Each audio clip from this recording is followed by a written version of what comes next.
जय श्री कृष्ण दोस्तों। आप सभी का स्वागत है मेरे YouTube चैनल पूजा सहारा पर। आप सभी स्वस्थ रहें यही आशा और प्रार्थना करती हूँ। दोस्तों, आज हम अपने इस वीडियो में जानेंगे कि माँ अन्नपूर्णा यानी माँ लक्ष्मी हमारे घर में कैसे विराजमान रहे। कुछ छोटी छोटी बातें हैं जिनको ध्यान में रखकर अगर रसोई में काम करें, ध्यान रखें तो घर में सुख शांति समृद्धि सदा बनी रहती है। कुछ रसोई में ऐसी चीजें होती हैं जिनको हमें कभी खत्म नहीं होने देना चाहिए। देखिए, कभी कभी क्या होता है कि हर व्यक्ति अपने घर में खुशी शांति बनाए रखने के लिए और धन से जुड़ी परेशानियों को दूर करने के लिए, उनसे मुक्ति पाने के लिए दिन रात मेहनत करता है, परंतु हमारी मेहनत उचित परिणाम नहीं लाती। आमदनी से ज्यादा खर्च होता है, घर में पैसा आता है पर रुकता नहीं है। कुछ ना कुछ परेशानी घर में बनी रहती है। आपके घर में बरकत नहीं होती है, तो ऐसे में आपको माँ अन्नपूर्णा को प्रसन्न करना बहुत जरूरी है।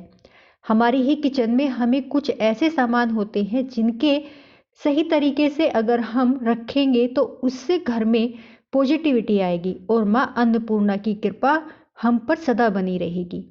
तो दोस्तों, शुरू करते हैं। मेरी वीडियो को प्लीज़ लाइक सब्सक्राइब शेयर जरूर करें।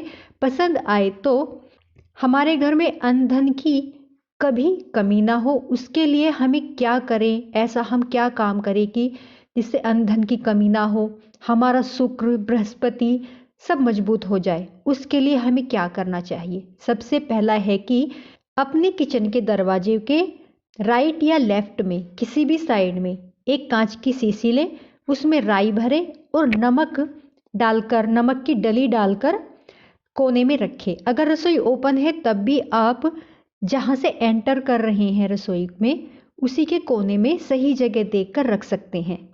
इससे ये हमारे घर परिवार को जो नज़र दोष है उससे बचाती है। कई बार हमारा किचन में काम करने में मन नहीं लगता है, दूध निकलने लगता है, सामान जलने लगता है, बर्तन टूटने लगते हैं, खाना अच्छा नहीं बना पाते हम। इसका कारण होता है नज़र दोष। ये हमारे अंदर इतनी नेगेटिविटी पैदा कर देता है कि हमारा किचन में काम करने का मन ही नहीं करता और इसी से घर में लड़ाई झगड़ा रहने लगता है, अशांति रहती है। तो सबसे पहले तो आप अपने किचन के दरवाजे पर राई और नमक की शीशी भरकर रखें। अगर नमक की डली साबुत मिल जाए तो बहुत अच्छी बात है। दूसरी बात है, हमारे किचन में बहुत सी ऐसी चीज़ें होती हैं जैसे आटा चावल नमक हल्दी दूध चीनी। हमें अपने घर में स्टोर तो करते हैं इन चीज़ों को, पर किस प्रकार से करना चाहिए स्टोर, क्या हमें ध्यान रखना चाहिए, वह हमें नहीं पता होता। और ये कैसे स्टोर करना है ये मैं आपको बताऊंगी। पर पहले ये बात है कि ये चीज़ें कभी भी हमारे घर में ख़त्म नहीं होनी चाहिए। जब ये चीज़ें ख़त्म होने लगती हैं तो हम मांगने लगते हैं पड़ोस में, दोस्तों से, किराएदार से, मकानदार से। मतलब जब भी हमारी कोई चीज़ ख़त्म होती है तो हम फटाफट जाकर दूसरों के घर से ले आते हैं, जो कि बहुत ही अशुभ है। हमें किसी के घर से सामान नहीं लेना चाहिए, क्योंकि उस समय देने वाले के मन में क्या चल रहा है, उसने किस नेगेटिविटी से हमें वह सामान दिया है, तो वह नेगेटिविटी उस सामान के साथ में हमारे घर पर आ जाएगी। उस सामान को हम खाएंगे तो हमारे शरीर के अंदर भी वो नेगेटिविटी जाएगी, जो हमारे लिए बहुत ही गलत है। हमारे घर परिवार में उससे अशुभता आती है। अगर सामान खत्म हो गया है और सामने पास में ही मार्केट है तो थोड़ा सा जाकर वहां से ले आए, या उस दिन उस चीज़ का इस्तेमाल ना करें। घर के जो कंटेनर हैं उन्हें कभी भी खाली नहीं होने देना चाहिए, आप भर कर रखें। अब मैं बताती हूँ कि किस तरह से रखना है जिससे आपके घर में माँ अन्नपूर्णा की कृपा सदा बनी रहे और धन की और अन्न की कभी कमी ना हो, आपके घर में कभी भी अशांति ना हो, सुख समृद्धि सदा रहे। सबसे पहला है आटा, जो सबसे मुख्य भी है और शुक्र का कारक भी है। आटे को आप जिस भी डब्बे में रखें या कंटेनर में आप उसे रखें, पहले उसमें आप 5 तुलसी के पत्र लें, वह नीचे तली में रखें, उसके बाद उसमें आटा ऊपर से भरें। आटे या डब्बे को कभी भी तिरछा करके या उल्टा करके नहीं निकालना चाहिए। उसमें एक कटोरी या बर्तन डालें, उससे हमेशा आटा निकालें।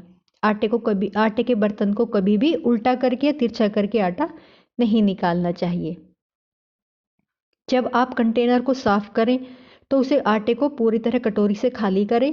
फिर वे तुलसी के जो पत्ते हैं उनको क्यारी में या गमले में डाल दें और नए तुलसी के पत्ते डालें उसमें 5, और फिर ऊपर से आप उसमें आटा भर दें। ख़त्म होने से पहले हमेशा आटा लाकर घर में रख लें ताकि घर में आटा खत्म न हो। ऐसे ही उपाय हैं किचन में, ऐसे ही थोड़े टिप्स हैं जिन्हें हम अपनाकर अपने घर में सुख समृद्धि कर सकते हैं, जिससे हमारे घर में बरकत होती रहे। आप धीरे धीरे जब इन सब चीज़ों को अपनाएंगी जो मैं बता रही हूँ, तो आपको खुद महसूस होगा कि घर में कैसे बरकत बढ़ गई है। और जब हम तुलसी के पत्र उस आटे के डब्बे में रखेंगे तो उसको हमारे घर परिवार के लोग सब खाएंगे, उसकी बनी रोटी को। तो घर में जब सब उस परिवार के लोग उनको खाएंगे तो हमारा तन और मन दोनों ही शुद्ध होंगे, मस्तिष्क में पॉजिटिविटी बढ़ेगी, तो घर में नेगेटिविटी खुद पे खुद ही समाप्त हो जाएगी। अब दूसरा है चावल। तो जब भी आप अपने घर के कंटेनर में चावल डालें तो सबसे पहले तो यह ध्यान दें कि शुक्रवार का दिन होना चाहिए। आप जब भी आटा या चावल कंटेनर में डालें, दिन शुक्रवार का हो, चाहे आप लाकर किसी भी दिन रख लें, लेकिन शुक्रवार के दिन ही उसको उसमें भरें। जब आप चावल कंटेनर में डालें, पहले नीचे तली में एक चांदी का सिक्का जरूर रखें। यदि सिक्का नहीं है तो आप 1 रुपये भी रख सकती हैं। 1 रुपये का सिक्का उसमें चावल के डब्बे में नीचे रखें। उसमें भी एक कटोरी या चमचा या प्लास्टिक का कोई बर्तन डालें। डब्बे को तिरछा न करें और उल्टा करके चावल कभी ना निकालें। जैसे कि आटे में रखा है वैसे ही आप चावल में रखें। देखिए, माँ लक्ष्मी को आपने अपने घर में स्थिर रखा है, माँ अन्नपूर्णा को आपने अपने अनाज के अंदर बिठाया है, तो डब्बे को तिरछा न करें, उल्टा पलटी ना करें डब्बे में। चीनी के डब्बे में भी जब आप चीनी भरें तो उसमें भी 1 रुपये का सिक्का पहले नीचे डालें और फिर उसमें चीनी भरें, और उसमें भी एक बर्तन रखें चीनी निकालने के लिए। चाहे आप हाथ से निकालें, पर बर्तन को तिरछा करके, डब्बे को तिरछा करके ना निकालें। अब बात आती है हल्दी की। घर में कभी भी हल्दी खत्म नहीं होनी चाहिए, यह ध्यान रखना चाहिए कि, और हल्दी वैसे भी कभी ख़राब नहीं होती है, तो आप ज़्यादा लाकर भी रख सकते हैं। हल्दी को जब भी आप डब्बे में भरें तो नीचे 5 साबुत लाल मिर्च जो होती है साबुत 5, वो रखें। उसके बाद उसमें हल्दी भरें। हल्दी बृहस्पति का कारक होता है और आपका बृहस्पति उच्च होगा तभी आप पर सदा विष्णु भगवान की कृपा बनी रहेगी, आपके परिवार पर और आपके घर पर सदा सुख शांति बनी रहेगी। विष्णु भगवान का आशीर्वाद हमारे घर परिवार पर सदा बना रहेगा। अब बात आती है नमक की। तो नमक कभी भी जल्दी से किसी के घर का ना तो खाना चाहिए और ना ही किसी को कभी नमक देना चाहिए। हाथ पे तो ना कभी किसी से लें और ना किसी को कभी भी हाथ पर तो बिल्कुल भी नमक नहीं देना चाहिए। तो अगर आप घर में भी किसी को खाना खा रहे हैं, किसी को नमक की ज़रूरत है, तो उसके हाथ पे जैसे हम रख देते हैं वैसे नहीं रखना चाहिए।